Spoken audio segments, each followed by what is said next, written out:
All right, we're rolling. Thanks for being here, Rob. I really appreciate it. You're welcome. Thanks for having me on the show, my friend. I'm excited to be here. Yeah, I'm excited too because so you've been on a few podcasts. I've listened to a few of them. I found you on LinkedIn. I thought Washie was crazy, and then I meet by chance I end up at this networking event, and I meet a guy, and he takes me to another. His name's Camden. I go to another networking event, and I see Washie there on the table, and I'm like, holy crap, I know this. And then Holy I meet crap. Dane, and then I meet Dane, and Dane, we're talking, and so Dane tells me when you guys first went in on this idea, you called him over, you had an idea, he runs over and he finds you like messing around with this toilet seat, and he's like, "What the heck is going on?" Is that when this all started, or how did this start, man? You know that story about how all these big tech companies started in a garage. That's Yeah, where I started, my friend. I was drilling holes in a toilet seat. I had bought like 5 toilet seats from Home Depot. Got a drill, was drilling holes in them, putting like sprinkler heads in them, tubing from a fish bowl and a dispenser. And I wow. was trying to put this thing together. And I called Dane over and I showed him, and he was like, "What the hell is this?" That's Like, right. it didn't look the greatest, but the concept worked, right? Like I built it, and soap and sanitizer was coming out of the seat so that somebody uh, could sanitize the seat. And I was like, man, I made this in my garage. It doesn't look the greatest, but it works. yeah, that's incredible. I thought when I saw that, I was like, "Holy cow, that's an insane idea." Because most people, I mean, before Washi, and this is just what I'm thinking, right? Like before Washi, you just have those toilet seat covers, right? Yeah, But no one ever uses them because they're really like flimsy, they yeah, rip, and then you come along with like swipe your hand up, squirts out, and you just wipe it real quick, and yeah, that's it. yeah. Wow, that's incredible. Yeah, I'll Um, tell you about the story of how I yeah, came up with it, right? And the story is kind of coming full circle. Just this thing has just become like a book. I need to write a book one day. But I was an elected official in the state of Idaho, and I was at the airport with my 4-year-old son, and he starts doing the potty dance. We stand in line, and a stall finally opens up, and the guy before me had kind of sprinkled on the seat, right? And so my son has to go, so I put paper toilet seat covers on it, right? And I try to lift him up on the seat, and he starts kicking. He's like, "What is that? I don't want to sit on that thing." And so I go and get some soap and some paper towels, and I clean the seat down for my 4-year-old son so he could sit. And I'm like, how come everything in this restroom is like hands free to eliminate germs, except for the most important thing, the thing that you got to take your pants down and stick your butt on, right? And that's a these great point. Yeah. yeah, so my idea was to finally eliminate paper toilet seat covers. Mhm. There's been no innovation there. You're right, people don't use them. 22, I found data, 22% of people use paper toilet seat covers now. They're always on the floor. The messy maintenance crews hates them. So my invention is to eliminate paper toilet seat covers. Oh my gosh, that's insane. And Rob, you have a wild story from becoming an elected official. So coming from uh it was New Zealand, right? Yep, To yep, Hawaii, yep. then to Idaho, Yep. and and then I mean your story's wild. I mean, it's just crazy because then you go on Shark Tank. And why don't you just give us like, I know you've probably told it, I know you told the story a lot, but just one more time for the listeners, even though I know it, they might not. So, Yeah. so however far or however much or little you want to give, like, but just tell us like how this got started. Yeah, so people need to hear this shark. I've told this story so many times. Yeah, But, yeah. people need to hear this story because a lot of people that hear the story message me and say, you know what? I was sitting on the couch and I saw my idea on TV that I had 4 or 5 years Mm, ago, and they didn't go through with their idea. And really, if mm, your idea, there's tons of ideas out there, and if you have an idea and you haven't acted on it, one day you're going to be sitting on the couch, and another person is going to have your idea and making millions of dollars. So this Shark Tank story starts out where in 2015 I filed for a patent. It took me 3 years to get the patent. I basically went on Google Patents and did all the research, tons and tons of reading, tons of rejections from the USPTO. In 2018, they issued me my first utility patent, and I decided to try out for Shark Tank. So I made a prototype, and I go to Boise, drive to Boise, pick up the prototype from Boise to Las Vegas, drive there one night, and I get to Shark Tank auditions. It's in the middle of Consumer Electronics Show, and I'm sitting in my car, parking lot, in my car, and I'm like, what the heck am I doing? There's thousands and thousands of people here, and I'm gonna push in a toilet bowl and a toilet seat on this push cart. I was like, oh my gosh, it's the most embarrassing thing at the time. But then, I got the guts to do it, and I took it out of my car and I pushed it through the casino, and I got the opposite reaction, right? Hundreds and hundreds of people, I'm saying hundreds of people came up and were like, what is that thing? That is the coolest thing I've ever seen, And so because of that, the Shark Tank producers come and pull me out of the line. I pitch for them, I nailed it, and I make it, right? Out of 42,000 companies in 2018 applied, and I made it to the end. And so I had lied on my Shark Tank application. Yes. And I told them that, you can't be an elected official running for office while on ABC network. Which is why I don't. Because in elections, you have to give your opponent the same opportunities that you get. All right. So if my opponent didn't have that opportunity, it's just like campaigning laws and all that stuff. Oh, okay.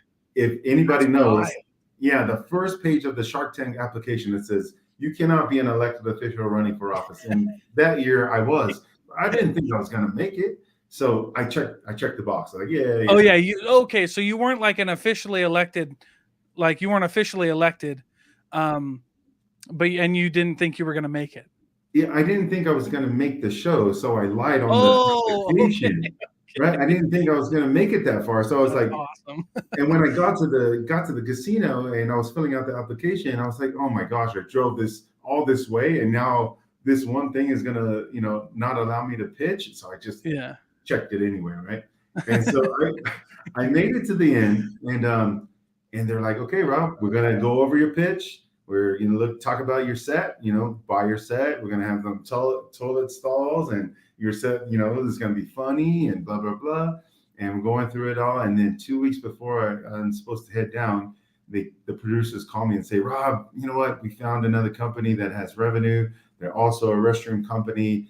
You know what? We're going to have to pass on you this year, but next year, keep in touch. And you know what? Oh, dang. At that point, before that, sorry, I missed the part. Before that, they made me quit my job to go on the show, right? They made me say, Rob, you can't run for, become an elected official. If you want to be on the show, you got to quit your job. And so at that point, I was like, you know what? I'm going to be a millionaire. Once this hits, I'm going to be like this instant millionaire. So I quit my job. And 2 weeks before going on to the show, they cut me. And so that was the first punch in the gut on this trip. Like, I had quit nice salary, full benefits, good government 401k. I had been working for government for 12 years. And, everything was good. I could have stayed in that position until I retired. And I quit. And now I had nothing. And I had a toilet seat, a toilet bowl, and a patent. And I was kind of depressed for a few months, but then me and my wife got together. We talked about it, and we came to an agreement that it was time for me to go 100% with the company and try it out and see where this goes and try to get this into the market. And it was the best thing that ever happened to me.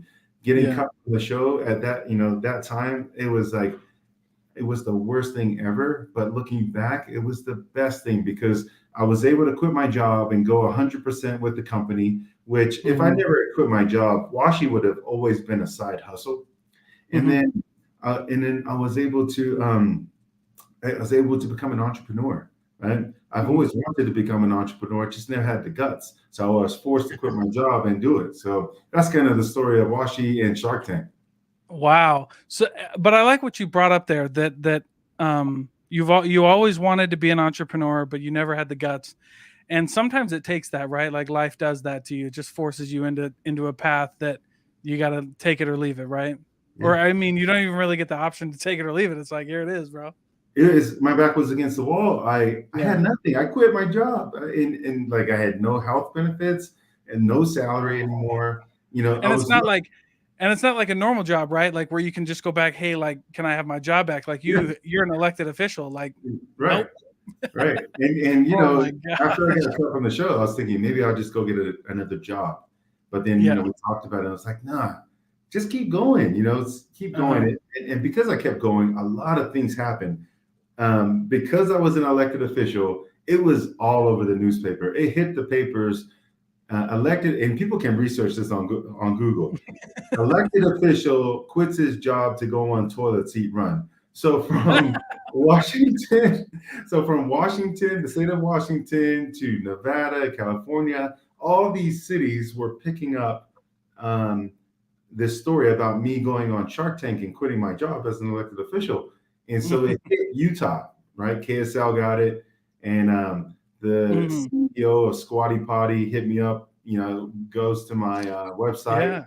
Yeah. Squatty Potty is top 5 products in Shark Tank. And they invite me down to St. George, and they say, wow, we love your product.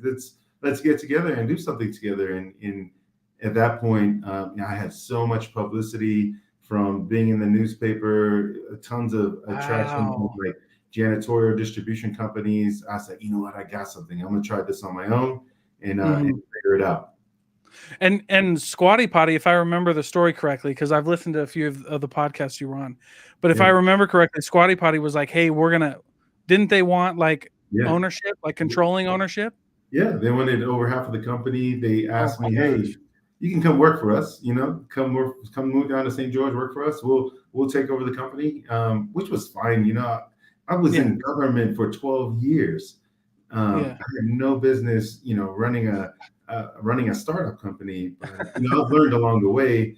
And when I had that conversation with them on the drive back home from St. George to Pocatello, Idaho, I thought to myself, Yeah. you know what? I got something. I got something Right. now. They want it.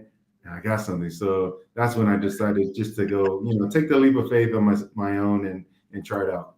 Yeah. Now, some people, when they get an offer like that, because I'm sure it wasn't like if they're asking for like majority shares in the company, they're gonna do all this stuff. I'm sure it wasn't like to a normal person, right? Like a cheap offer. Like there was probably some money on the table for you, Yeah, yeah. I right? can't I can't So, go into any of the details sure. of it, but it was attractive at Yeah, that yeah, point. yeah. So that's what I'm saying. Yeah, And of course, yeah, you don't have to go into it, but what I was leading to was most people in that position, you're forced into this, you have to quit your job. Most people are going to look at that and they might take it, right? They yeah, might just say it's easy. I got an out. All this hard work is boom, right? But you did the opposite. And I mean, obviously, you know why now. But looking at it, what were some of the motivations behind like what made you think like you could do it? And I only mean that in the most respectful way. Like yeah, when everybody else would have taken the money and run, you yeah. didn't. And I'm curious what your thought process was. I saw the bright lights. I saw the money. I was like, you know what? If they want it, I can make this thing big, right? I can get it out Hmm. there. I had a little so on the journey, I've always worked, a 9 to 5, but I've had side hustles. My wife and I own a commercial cleaning company. She's a Oh wow. realtor. So we've always done things on the side. I used to be an independent film director and won some short film competitions. So I've always been doing stuff on the side. So I thought to myself, one, the bright lights hit, and I thought I could take this product to the top. Two, I wanted to become an entrepreneur and just go full speed and never work for anyone else but myself. And then just the last part, I just wanted to test it out, and I kind of had some, a little confidence in myself and saying Yeah. I could probably do this myself. But I just really wanted to go down that path, and I'm so glad I did it, man. It has been the hardest thing that I've ever done in my life. I've done some things in my life, I've seen some bad, some things in my life. It has been the hardest thing I've ever tried to achieve in my life, but it has been the most fulfilling. That Yeah. I personally and professionally, personally, I found some things that I had to dig down deep, man. Yeah. I've been installing toilet seats, the most disgusting thing ever. When I invented this thing, I never thought I was going to be actually installing them. And Right. so, right before this podcast, I was installing toilet seats. Right, the CEO of the company installing toilet seats, and so it's been the hardest thing, but it's been the most fulfilling. Yeah. What are some of the biggest lessons? You mentioned that you've had to look deep. I was listening to one episode where you went through a lot of growth during your time as an elected official. What were some of the lessons that changed? Like, you know what I mean? Like, what were some of the lessons that changed when you were an elected official versus when you were um, going through your entrepreneurial journey? Like, Yeah. what were some of the differences you saw there? And then, yeah, what were some of the biggest lessons you learned? Yeah, so as an elected official, I mean, I led a very large department of 60 plus employees, a $79 Wow. million budget. I was the clerk of the district court, so all the offices in the courthouse were under me. I ran elections. I was the comptroller of the county, so all money came through me. Social services came through me. I just had so much responsibility, but I always had like the 9 to 5. The Hmm. salary was coming in, the benefits were there. It was cool. I depended on the job to support me. Transferring and transitioning over to an entrepreneur, there's no money, right? Yeah. In the beginning, I hadn't paid myself for 2 years, right? Because I was putting all my money into the company. I had to go raise money. I had to go speak in front of hundreds and hundreds of people when I pitched. We won a couple pitch competitions and won some money. And so all these new things that I started to do, it took some guts. It took some Yeah. self development on myself, to learn these new things, and also really just getting the balls to get out there and do it, and walk around with a toilet seat, man. It's for it is I went to this tech, it's called Boise Startup Week. It was a tech pitch competition, or just a startup competition, and it was Hmm. about 30 tech companies, and I'm the only toilet seat You're product. like the only product Yeah, led and the rest company. of tech, right? Yeah. And I walk up there and I pitch in with a toilet seat, and they're all laughing. I crack jokes, but I win. But Yeah. I win Yeah. the pitch competition, right? I win 20 grand, and everyone was like, "What the heck?" But That's awesome. because they, after pitching and after telling them, "Hey, what do you do when you wake up in the morning? What's the first thing you do? You go use the bathroom." There is a toilet seat in every single facility. There's a toilet seat in every single home. The possibilities for my invention are unlimited, right? Because the Yeah. market's everywhere. So when I Yeah. explained that, and we also have a cartridge of chemical that goes into the seat, and that's every month we get some recurring revenue from that. Oh, So because yeah, they're buying the cartridges, they're they're buying refilling the it. cartridges from us, so they like that revenue model. But all these things that I had to learn from, the transition from a 9 to 5. Now I'm on my own. There's no money coming in. Like sometimes we're broke, and there's like $4,000 in the account, and next month we're going to be broke, and we finally sell some seats or get some more investment. It has been like, a story like a for a movie, but yeah, it's been tough. It's definitely been tough, and learning those lessons along the way Mhm. made me stronger as an entrepreneur, also as a father too. Yeah, yeah, because yeah, you're a father, and I'm curious your perspective because it was fun to listen to some of the episodes and have you talk about Hawaii. Like, I've never been to Hawaii, but my family is Hawaiian. Okay, All my family lives on Kauai. okay. Um, like You need that's to where my go grand. there. Come on, man. Yeah, I know. That's why I know. Everybody says that. My mom and brothers all live there, and Yeah, Okay. half of my family's there and half of my family's here, but it's fun. But I'm just curious for you, because this is a really cool story for Polynesian, the upcoming Polynesian generation.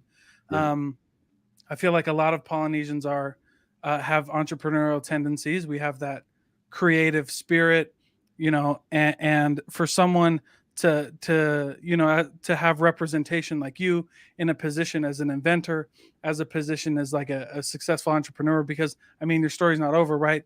You're going to keep going. Yeah. What's the most important thing you want, especially like the upcoming Polynesian generation, but everybody, but especially this generation, right? What do you want them to know about um, just not giving up and just the journey, right? Like pursuing their dreams and breaking whatever molds they might have. Yeah, yeah. So, with my story, my parents and myself are immigrants to this country. So, I was born and raised in South Auckland, New Zealand, and coming to the States, my parents made so many sacrifices. Saved so much money, took the leap of faith. It was the scariest thing for two parents to take their three children to the States to try to live the American dream. And my mom and dad, they worked their butts off. Like two jobs. Never saw my dad. He was always at work. 6 days a week, and then go to church on Sunday. Then he's back to work. So that grind that my parents went through has transitioned, and they did it so that I would never have to do that. For me and my kids, right? They worked the 9 to 5s so that I can be like a doctor or a lawyer, or have that type of position. And so for the kids that are coming up, especially Polynesian kids, they've all come from immigrant families. They did not, most of them were born here, but their parents or their grandparents, great grandparents came from the island of Samoa or New Zealand. And they need to think about, the sacrifices that their families have made for them to come and live in America, live the American dream. Because, when you look at it, if you don't speak English, if you don't have money, and you come to this country with nothing and make it, that's an accomplishment. And a lot of Polynesian parents have done that. And so what our culture has taught us is always to be humble and to be leaders. And so if you see in sports, Polynesians are huge in sports, right? Mm-hmm. Most of them in the 90s and the early 2000s were linemen, right? Linemen or linebackers, the big guys, right? But you Yeah. see today, we're now transitioning into skilled positions, quarterbacks, receivers, tight ends. Where everyone is like growing into something else. And that has to happen with business, right? If there's a lot of Polynesians that are in the LDS church, and they are in leadership positions in the LDS church, but they're not in leadership positions in their employment, right? Which says something that they're scared to maybe move up, or they don't have the skills or education to move up. And as I go to these tech conferences, I see like one here, one there, one Polynesian there, one, and there's not too many, but there's a lot of aspiring tech, Polynesians that want to come in tech, and to make that leap of faith is pretty tough, because you only know what your parents did or taught you. So it's a bright future if you make that leap. The leadership skills are there, the hardworking skills are there. They just need to kind of make that leap into business, into becoming an entrepreneur, owning your own thing and not working for someone. Yeah, absolutely. Yeah, ownership is a big deal. I think Yeah. that is something that um when people talk about, like, and this is just my opinion, right? But when people talk about like finance in school, and they're like people should have finance schools, I think what they miss when they have these finance conversations is what you just pointed out, and that's ownership, right? Like it's not enough to just make money, but to like own the money that you're bringing in, and like own the sources of the money that you're bringing in, right? Yeah. That's great. That's I mean, and so you have a really good point there, and I think that's really important. I think it's interesting also that you pointed out, yeah, they're in a lot of leadership positions in their religious organizations, but yeah, not so much in their Yeah. professional lives, I think. So I have two questions. The first question is, what did your parents think? Because I thought it was funny to listen to that, because the same thing happened like in in my experience. But you're like, everybody works so hard so that you can live successful, and then you go be an entrepreneur, and it's really hard every day, right? Yeah, What did your parents think? Like, were they supportive? Did they have questions? What yeah. happened there? So at first, right, I was an elected official in the state of Idaho. I was the one of the Yeah. youngest elected officials, and I mean, it's just like some kind of title, prestigious title, and my parents were digging it, man. They would tell everyone. They would tell, oh, my son, he's an elected official in Idaho. He does well. He got a nice house. A nice family. And then I told them one day that I was going to quit, and they were like, what are you quitting for? And I was like, I invented this toilet seat.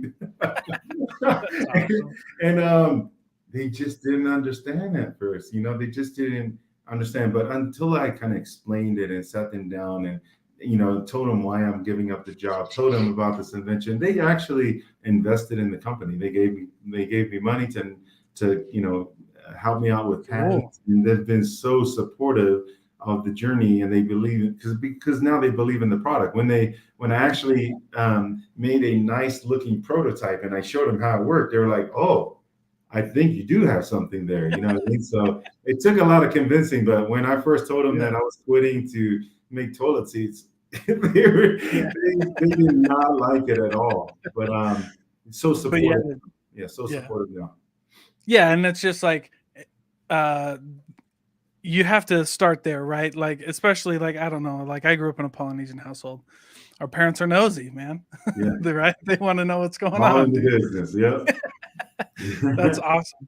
That's great. And then so that's really cool. So you have to convince your parents, and obviously from the stories that I've heard, your wife has always been really supportive. She was the one who kind of pushed you there too, right? She was like, we got to be all in, right? Yeah, so she was the breadwinner. She's actually still the breadwinner of the family right now, because of our cleaning company. She runs a cleaning company, and she was a Hmm. realtor in Idaho.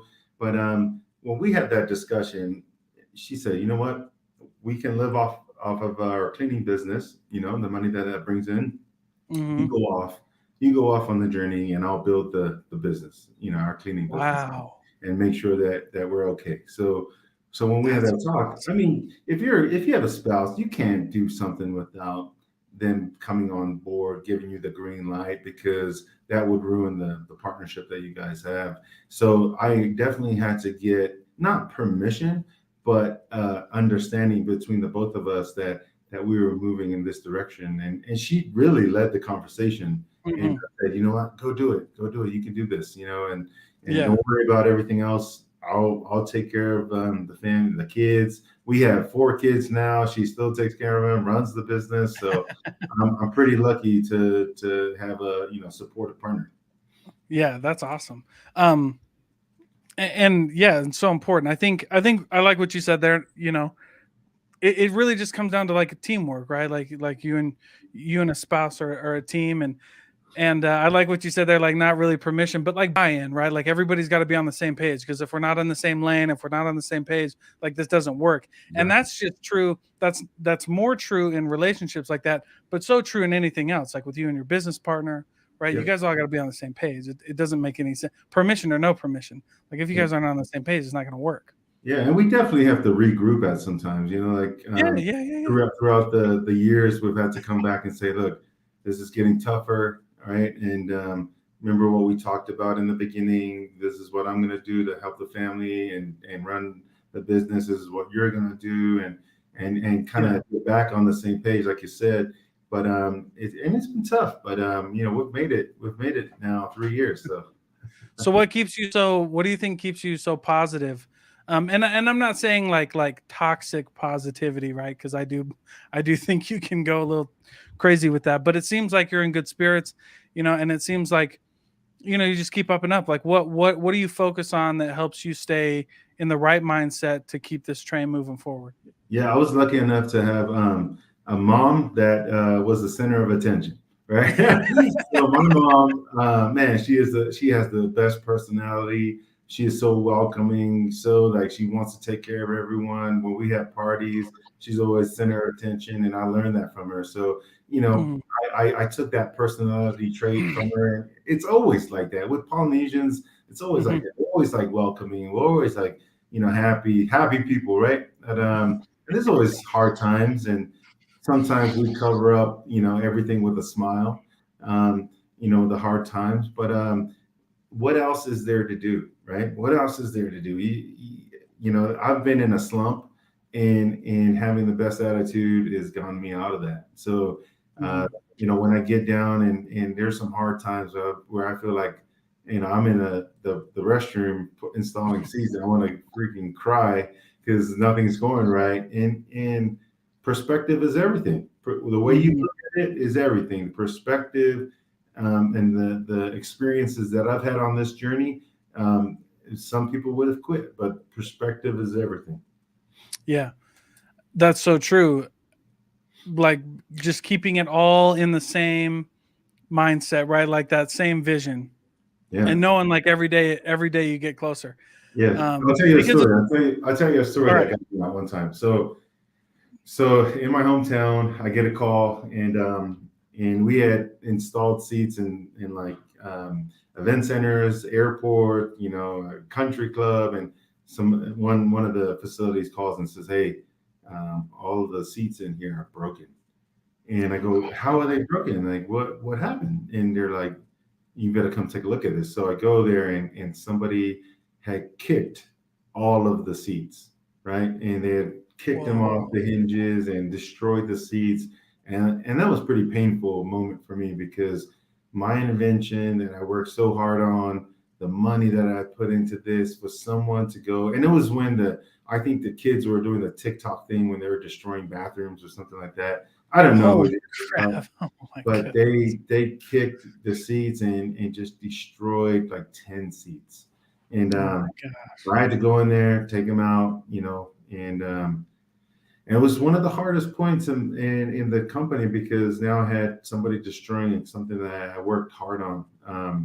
And then this year, no, actually 2 months ago, I had the same experience. Somebody did it again. And Oh my gosh! and Same so place or different it was place? different place, and Oh it's where we got to put our seats, right? So gas stations and other places where, like, the most stupidest people go in and trash bathrooms. Is I yeah, can't put my seats in there now, because they're just not at that level, right? I'm putting them in like, airports and arenas where you have to buy a ticket, right? So yeah, yeah, yeah. those kind of levels.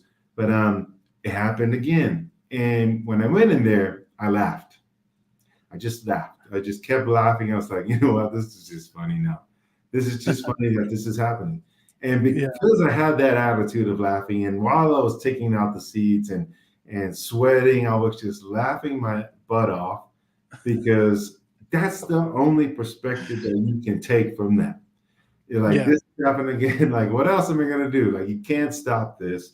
Some idiot is gonna go come in and ruin the seats. But I gotta learn from it. I gotta learn that I'm never gonna put these seats in a place like in a park or in a gas station or those types of facilities where some idiot is, or even in a bar where people are drinking and Mhm. drunk. And so it was just a Yeah, learning.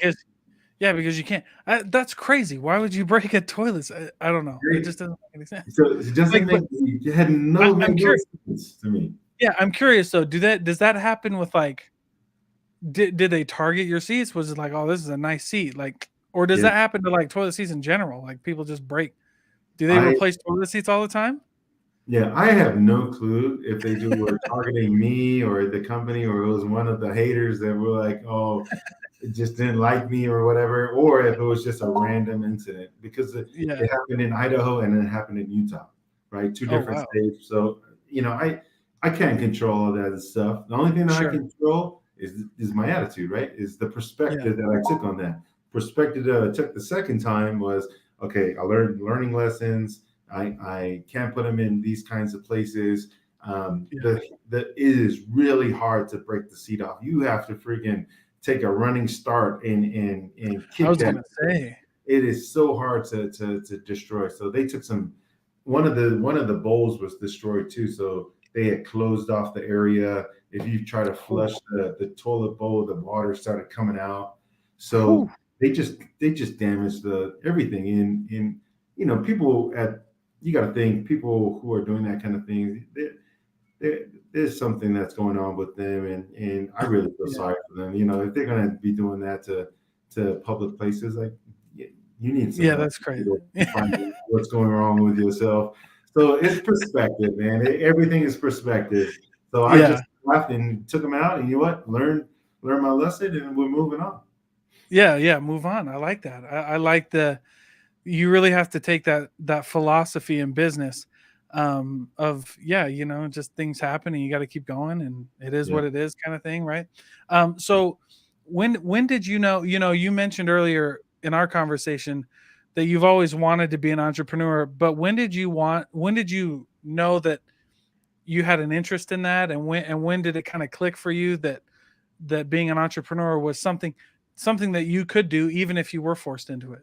Oh, when I was 12 years old. So when I was 12, when we moved, I moved to from New Zealand to Hawaii when I was 12, and that's when it all started. My Mhm. my parents, my grandma, they made us go door to door. That's when my door to door sales started. And we used to make these Wow. things called spam musubi. You know what musubi is? Spam Oh yeah, musubi. I grew up. Yeah, I grew up Yeah, on yeah. spam. Hundred So percent. we used to make like 100 spam musubis and put them in a container, and we used to go walk door to door and sell them. Me and my Oh cousins, wow. and also banana bread, and Of course.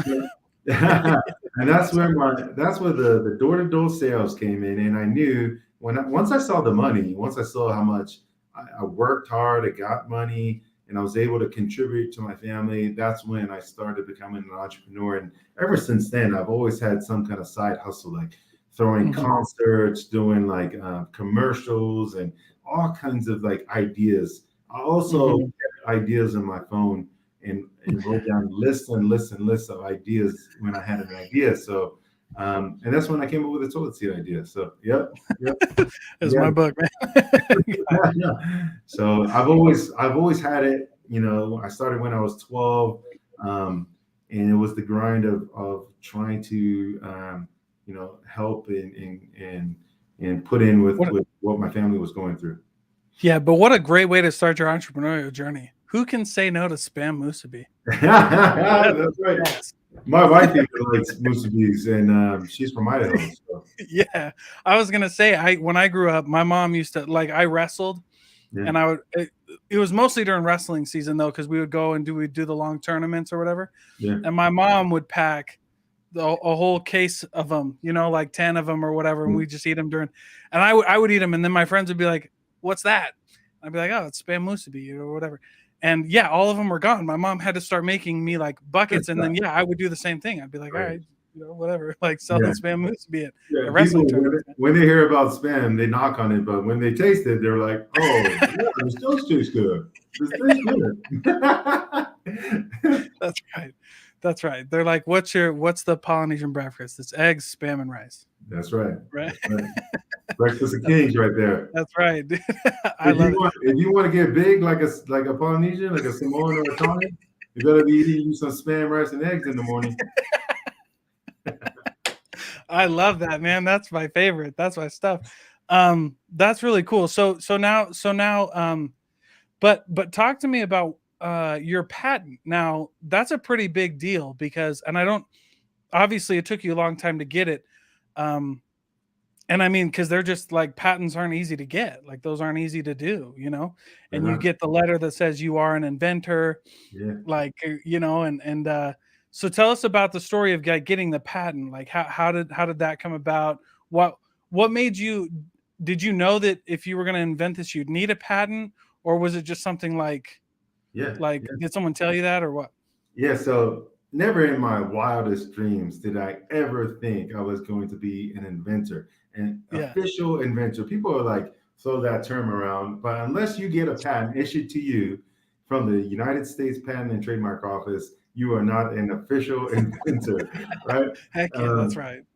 so I watched Shark Tank. I watched tons of Shark Tank before inventing this thing. It was like number one show, one of my shows that I watched every Friday, and so when I came up with the idea, I just automatically thought I needed a patent, and I got with a patent attorney, and it cost a lot of money. So I did the legwork, right? I did a lot of the reading, So what a patent is that you have to make sure that your idea doesn't infringe on others, right? Other Hmm. patents in the market. So my a piece of my idea could be in another patent, or two pieces of my ideas could be split into other patents that I couldn't infringe on. So I had to make sure that I went through every single toilet seat patent to make sure that mine was different. And that took a long time, like nights that I would stay awake till like 3 o'clock reading and trying to get this done. Wow, that's Even the crazy. design, yeah, even the design, and like you have to submit drawings to the USPTO. And so the funny thing, I was in a at a convention, as you know, when I was an elected official, and everybody was staying in a hotel. And while everyone was at at the dinner and having drinks and everything, I was carrying a toilet bowl and a toilet seat to my hotel room, and I got caught. Everybody in the conference was coming out of the dinner hall, and I was taking the toilet bowl and the toilet seat to my room, and everyone was like, "What is he doing?" But you know Yeah. what? While everyone was at dinner, I was in my hotel room at the desk measuring out how my toilet seat would fit on the toilet bowl. So, Yeah. it took 3 years, and I had like three denials from the patent office, and Hmm. finally issued in 2018. And then I recently just was issued my second utility patent last year. So, Okay, so what? So you say utility patent. Now, I don't know anything about patents. yeah. So is that different, or are there levels to patents, or what Yeah. is that? So there's two types, right? The design patent and a utility. Okay. Utility is how it works, right? So no one can ever have a dispenser, a chamber, cartridge inside of a toilet seat that dispenses soap or sanitizer out of a seat.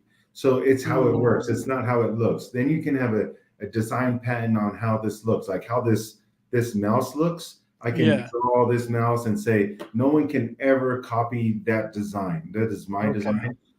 But how it works and how it functions, you have to press this button to click the mouse. You have to roll the mouse around.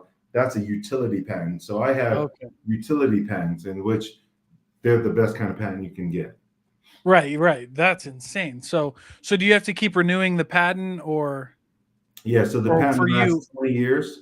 So my Okay. first patent was issued in 18, which lasts 20 years, and then my second was issued last year. Um, but then you have to kind of update the USPTO on what's been going on throughout the years, pay the fees. Oh, it's all Yeah. about money, man. Definitely all about money. So much money to file things, and USPTO is the only office, like government office, that's self funded. Like they so it's definitely about money. Wow. So, yeah. Yeah, that's bananas. Holy cow.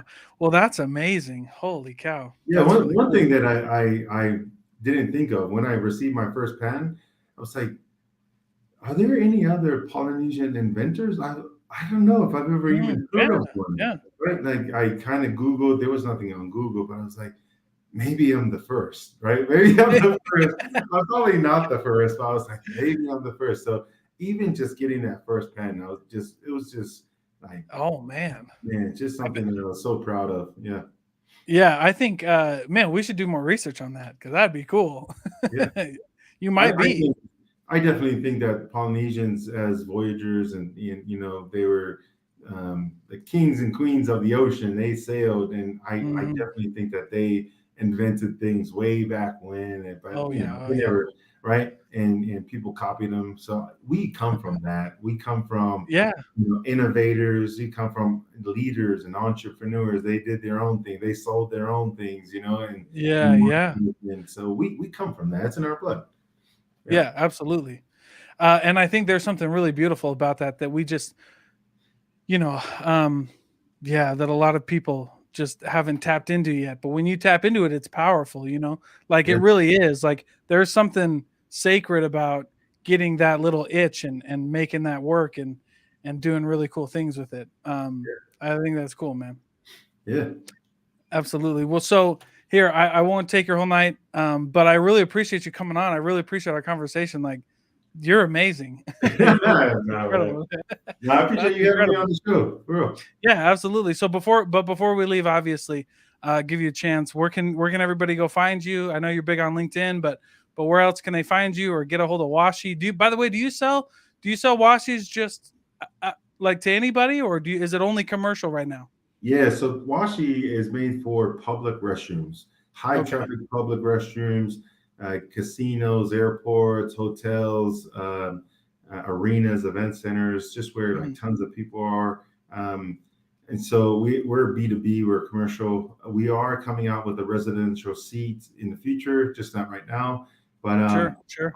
I tell my journey and my story on LinkedIn. So if you want to find me on LinkedIn under linkedin.com/Poleki, Poleki. That's my last name. And then if you want to learn more about the product, WashieToiletSeat.com. And I really try on LinkedIn. There are tons and tons and tons of people who message me that want to start their journey, that have questions about becoming an inventor or an entrepreneur, and I answer all of them. So if you have questions, if you need help along the way, just inbox me. Wow. Well, that's awesome. And I think people should take more advantage of that. That's one of the before I let you go, like that's one of the things about this show that I really like. I love having people like you on because so many people chase, and I've been saying this because I've been interviewing a few people, but so many people chase these you know like big household names that are like 2,000 steps ahead of them, right? But you Yeah. got somebody like you, like you're only like 50 or 100 steps ahead, and you'll answer your inbox. Like that's insane, right?